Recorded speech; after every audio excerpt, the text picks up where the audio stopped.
Hi guys, welcome back. Hopefully the last module went okay for you and you're comfortable naming and writing formulas for molecular compounds. I noticed that several people still haven't completed it. If you're having trouble, please don't be afraid to post questions in the private comments, or I would prefer if you would post your questions in the feed in the spot specifically designated for questions from that module. Mostly because people are asking the same question over and over again in the private comments, but if I can do it in a public place in the stream, that way I can answer the question once and then everybody can get the answer to the question. It'd be super helpful for me. So if you have a question that you think could potentially apply to other students, other people might have the same question, please make sure that you're posting in the stream and not in your private comments. Okay, so what are we going to do today? This normally would signify like the last lesson in the first half of chemistry. So the first half of chemistry is all there for nomenclature purposes. So just to name and write the formulas for stuff, because before we get into the practical chemistry where we look at chemical reactions and how things are going to react with each other and stuff that's more applicable to the lab environment, first we have to know what we're working with. We have to know what to call things and how to figure out what the component parts are of the things that we're using. So that's why we start with this nomenclature part. So this would normally be the last lesson in nomenclature, and you can think of it a little bit of as review. So what we're going to try and do in this one is, first of all, go over again how to identify what it is that you're looking at. So if you have a name or a formula in front of you, am I looking at just a simple ionic compound, something that's just a metal and a non-metal? Am I looking at something that has a multivalent metal in it? Or am I looking at a molecular compound, which we talked about last class? So first of all, you got to be able to identify that. So if you can't identify it, then none of the other steps after that are very important, because you're not going to use the right rule set. So you got to be able to identify it first. The second component here is that we're going to create like a decision tree for like the appropriate rules for writing or naming these things. So we've already gone over all these rules, but I'm just going to create a decision tree here with you to help you go through anytime you see a formula pop up. Okay, what do I have to think about in order to properly name that? And every time you see a name pop up, okay, what do I have to think about if I want to write the formula for that? So once we get comfortable using this tree, you guys are going to try some practice questions, and then you can try the exit quiz. It's got a bunch of different questions in there. I think I put 17 in this time, so a whole bunch of extras. Okay, so let's start by talking about writing names. Okay, that is, you have a formula in front of you for a compound, and you need to know how to name it. The very first question you always have to ask yourself is it ionic or molecular? That's the first question you're going to ask. So I'm just going to start off just with that question. Is it ionic or molecular? Because we're going to go one way in the decision tree. If it's ionic, we're going to use the ionic naming rules, or the other way if it's molecular. Is this going to let me edit this? I really want that to say ionic, not ironic. There we go. Okay, is it ionic or molecular? So first of all, how do you figure that out? Well, an ionic compound is always going to have a metal. Ionic compounds are metal and non-metal. So looking at our decision tree here, I'll go two ways. So you can go this way if it's ionic.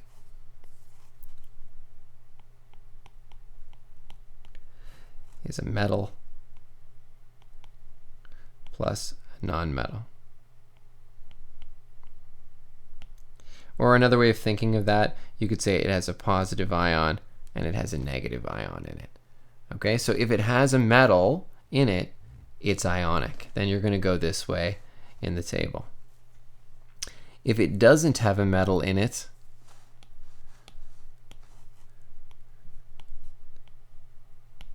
that's all nonmetals.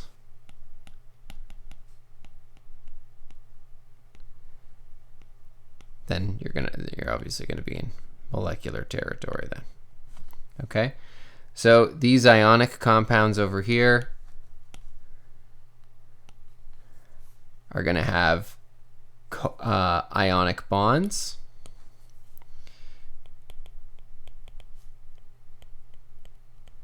And these molecular compounds over here are going to have covalent bonds, which are sharing bonds.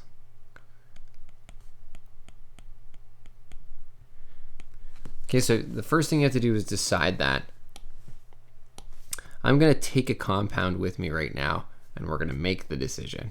All right. Let's use CaCl2. I'm looking at CaCl2. Is it ionic or molecular? Hopefully you look at that and you look at calcium and say, oh, calcium, that's a metal. It's on the left-hand side of the periodic table. So we know that if this is a metal in it, we got to go this direction. Okay? So we're going to use the ionic naming rules. The second question you have to ask is it multivalent? So you look at that metal and you say, is that calcium right there? Whoops. Is that calcium right there a multivalent metal? And you can look on your periodic table for now. I would prefer if you looked at your test periodic table, since that's the one that you should ideally use for testing situations. And just check, does it have more than one charge? If it has more than one charge, then you would say, yes, it is multivalent. So the second question we're going to ask here is it multivalent? Is the metal multivalent? Ooh, multi-alert. I'm getting used to typing on this thing. It's a little bit different than my old one.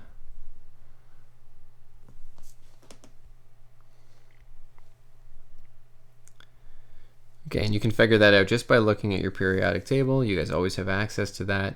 Does it have more than one charge? So we're going to make that decision here again. Is it multivalent? So let's look at this right here.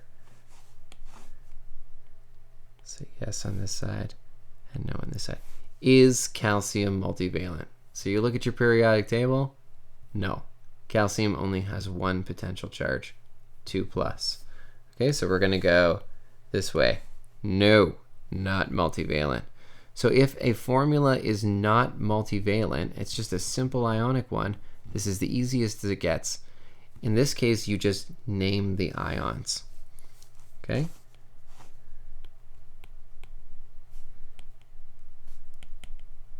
So in the case of this one right here, if you just had to name these two ions, you would say, okay, well, this is calcium, and this is chloride as an ion. So this is called calcium chloride. Okay? So that's your best case scenario, the easiest thing. It's not it's ionic and it's not multivalent. You just name the ions. Okay, that's calcium chloride. Let's take another example here and run it through. All right. First of all, is it ionic or molecular? So you got to look and you have to say, all right, is there a metal in it? Okay, yep, there's a metal. So it's going to go this way, it's ionic. The second thing, is the metal multivalent? So you look at that iron, you look up at your periodic table, iron, iron, iron, iron. Yes, so iron can have more than one charge. It can have a 2+ charge or a 3+ charge. So we're going to go in this direction this time. Yes, it's multivalent. If it is multivalent, what do you need to do? See if you can think about this, if you can remember this. Okay, hopefully you're saying, oh, this is where I need to do the reverse crisscross. So this is where you need to do the reverse crisscross. So we're going to bring up the number that's down here and the number that's down here. In this case, it's just ones. Okay, so we're going to end up with a 1- charge coming up here and a 1+ charge coming up here. And then you look always at, oh, that's way too big. You look always at the non-metal charge. Okay, so you look at the non-metal charge and you check, is that the correct charge for that thing? So again, look up at your periodic table. Oxygen is in group 17. Group 16 rather. It's in group 16, which means it has 6 valence electrons, which means it's going to take 2 valence electrons in order to become stable. So oxygen needs to become 2-. That's its charge as an ion. So that's not correct. It's not 1-, it's 2-. So what we're going to do is multiply this by whatever we have to multiply it by to make it correct. Here we'd have to multiply it by 2 to make it correct. So if you do that to one of the ions, you also have to do that to the other ion. So that's going to make the charge on iron here 2 plus. So if the charge on iron is 2 plus, that means that you're going to call this iron 2 oxide. Okay, so what we did here was use the reverse crisscross. So we need to find the metal charge using the reverse crisscross method.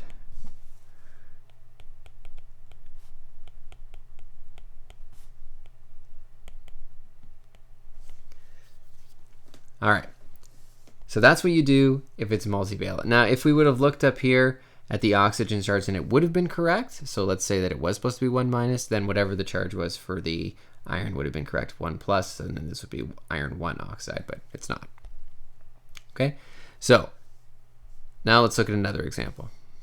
N2Br6. Let's bring that over to our table up here and make another decision. So we look at N2Br6 and we say, is it ionic or is it molecular? So does it have a metal in it? Hopefully by looking at that, and maybe you're a little bit more familiar with the periodic table now, you'll notice, no, it doesn't have a metal in it. So this one is molecular. If it's molecular, we're going to use the molecular naming rules. So again, hopefully you remember this too. The molecular naming rules use prefixes. So we're going to use prefixes to name. Oops.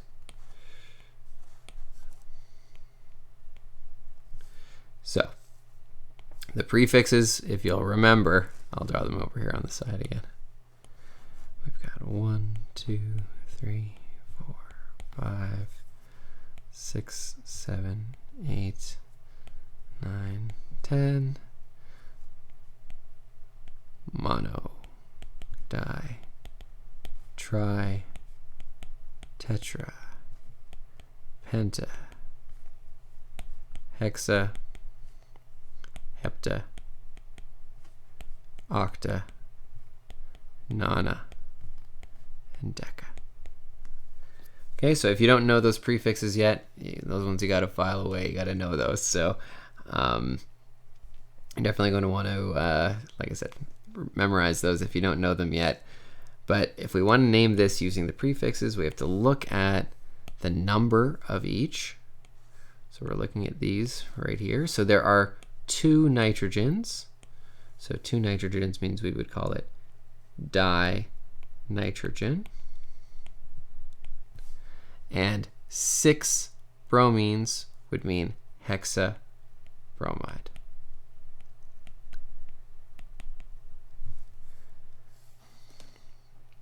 Okay, and that's pretty much it. Every time you see a formula, you're going to ask yourself these questions and do the little decision tree. Look at this decision tree. Feel free to look at this one or the one that you've just created in your notes. And you're going to go through and use those rules then in order to properly name. And if you need a little refresher on doing reverse crisscross, or you need a little refresher on simple ionic or molecular, okay, there's a video for each of those, so feel free to go back and take a look. Okay. Now, what if I want to go in the other direction? What if I want to write a formula? Okay. So I have a name, but I need to write a formula. Well, in this case, you still need to figure out what rules you need to use. So the first question you always ask is it ionic or molecular? So it's exactly the same question you would ask if you're going in the other direction. Is it ionic? Or, why does it keep switching to ironic? Is it ionic? Oh, for goodness sakes. Ionic or molecular? So you're going to make that decision. I'll try and keep everything consistent here. I'll have the left side here be ionic. So ionic, again, means that you have a metal and a non-metal. Squeeze that in there. Metal and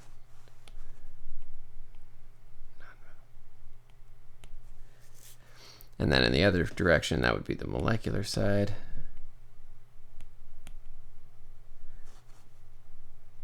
No metals.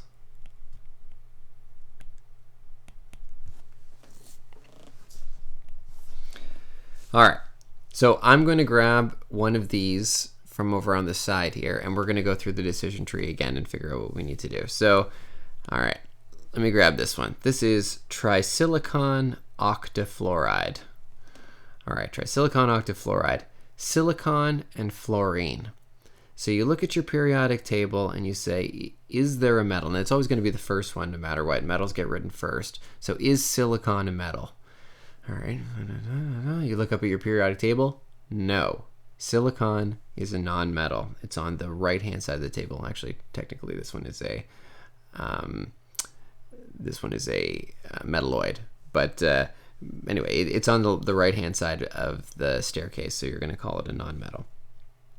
So we're going to go on this side over here at the molecular side. So this one is pretty easy. If you're going in the opposite direction, you just need to look at the prefixes, okay? Actually, let's keep my color scheme consistent here. I'm doing blue on this side. So the prefixes were mentioned above. I'm not going to write them out again. But we want to name this, and we just have to look at the prefixes. So we know that there's going to be silicon in it. Silicon. And we know that there's going to be fluorine in it. That's the fluoride part. And we're going to look at the prefixes. So trisilicon and octafluoride. Tri means 3. Octa means 8. Boom. Si3F8. Done. You've written the formula for it. So molecular is pretty easy. As long as you know the prefixes, you're good to go. Going in the other direction, let me grab another one here and we can use it as an example. So calcium sulfide. All right. Is it ionic or molecular? So you're looking at calcium sulfide and hopefully you notice calcium. That's a metal. All right. We're going to go this way to the ionic side. Now we need to make a second decision before we write the formula for it. Is this is this multivalent or just simple ionic? So you look at calcium, look at your periodic table, find calcium. Okay, calcium's in group 2. It's not a transition metal. It's not multivalent. So our second question, which is it multivalent?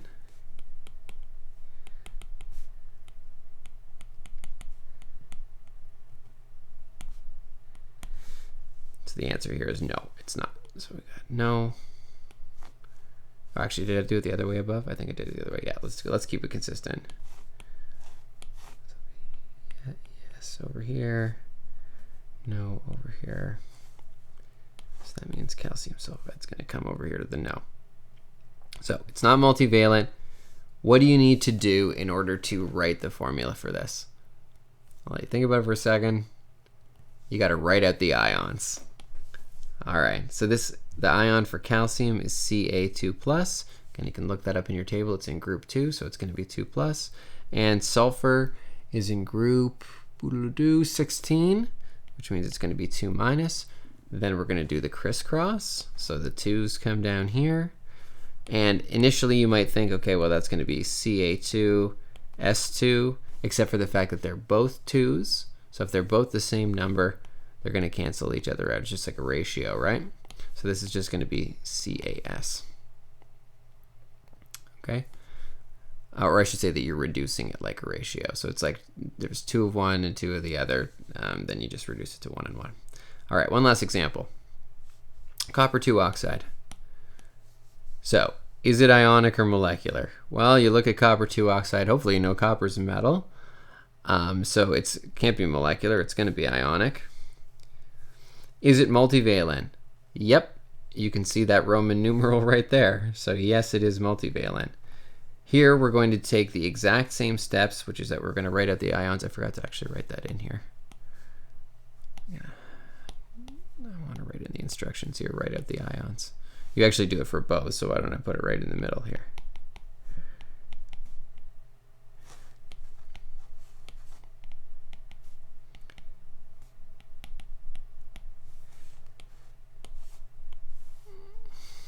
So the reason why I separate out the multivalent ones from the regular ones is that you need to notice that when you're writing out the ions, you have to look at the Roman numerals to figure out what the ion is here. So this is going to be copper 2 plus.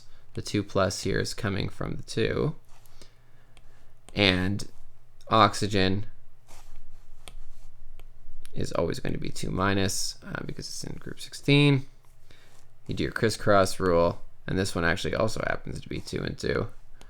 So this is just going to be CuO because we're going to reduce. Okay, so we've got some strategies here now to use when we're solving these problems.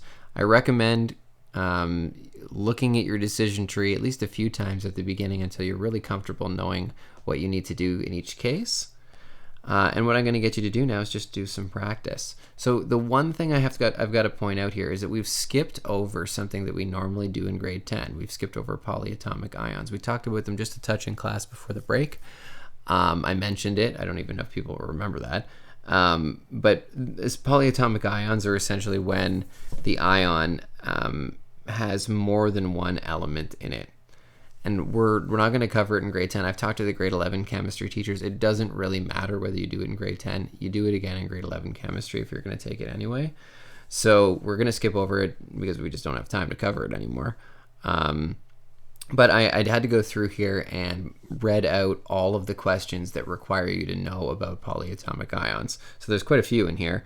And I'm going to post this note as well so that you can see it. And I would open it up and just put a line through all the ones that are read out here because we can't do them with our skill set. So anything here that's read out, you don't need to try that, okay? Skip that. All this stuff on polyatomic ions, skip. All this stuff right here, skip. We skipped over acids. We're going to talk a little bit about acids right at the very end of chemistry, but we're not going to do naming acids because, again, covered in grade 11 in detail. If you take chemistry, again, so you don't really need to know this stuff for grade 10, so cross that out. And then below here, there are a few also that you have to cross out that have polyatomic ions.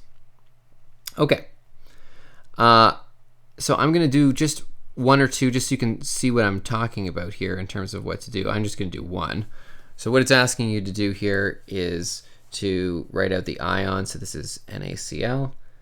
That sodium is 1 plus, chlorine is 1 minus. What type of compound is it? So that's going back to the decision tree here. This is just simple ionic. Okay. So when it's saying what type of compound, what it's asking for is it simple ionic? Is it multivalent, which is a type of ionic as well? Or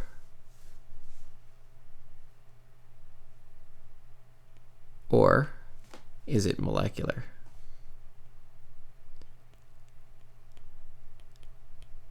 So go through your decision tree, figure out what it is, and then based on those rules, what would the name for this be? So this is just simple ionic. This is as easy as it gets.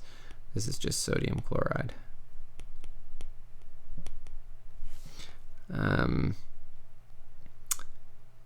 There's also some questions where you're going in the other direction. So you've been given the name, and then you're going to work back to the formula. Again, so you're jumping back and forth between the two decision trees. So try these out. I'm going to post the answers with the note. I'm not going to take them up right here, but I'm going to post them with the note. Refer back to the key there, or the decision tree to figure them out. And then once you've done all that, I'm going to get you to try the midway chemistry review. So I've edited what's in your booklet just a touch. You have something very similar. It says for further review. And it looks just like this, but I've done just a touch of editing here because we've skipped over some stuff. So please note that when you're doing these textbook pages right here, that you want to do skip over G. So you're not going to do G. When you're doing question 6 over here, you're going to skip these parts of 6. They're all polyatomic ions, so you can't do them. And then the stuff in red, you can't do at all. We haven't covered that stuff, and so you can just skip over that stuff. But at this point, you should be able to be able to do any of these questions from the review. And this will hopefully get you ready to write our naming and formula writing quiz, which we're going to do at the end of next week. Okay, it's going to be primarily naming and formula writing, and it's very similar to the quiz, the exit quiz from this week, which you can try as many times as you want. It doesn't count for marks, but it'll help prepare you for the naming quiz that we're going to do at the end of next week. It'll be the end on Friday, and we'll talk more about it as we approach, but it's going to be mostly naming stuff. Okay, so try those out. I'm going to post the answers to these practice sheets above here. And then once you've done all that and you're feeling confident, try the exit quiz. And if you're feeling good about it, then you're good. Tomorrow, there's going to be a short survey. It'll be like 2, maybe 3 questions. If you could please try it and then submit it. I do need to have communication with you guys each week and try and figure out how you're doing, how the course is going for you. So if you could please make sure to complete that, even if you're not going to do the course content, because for whatever reason you can't do the course content, please complete the quiz, or not the quiz, the survey, because I still need that information about how you're doing. I need to know whether you're even able to access it. So if you can, just make sure to do the survey on Friday. It'll be out Friday morning. Okay, if you have any questions, don't be afraid to post them, and I'll do my best to help you out.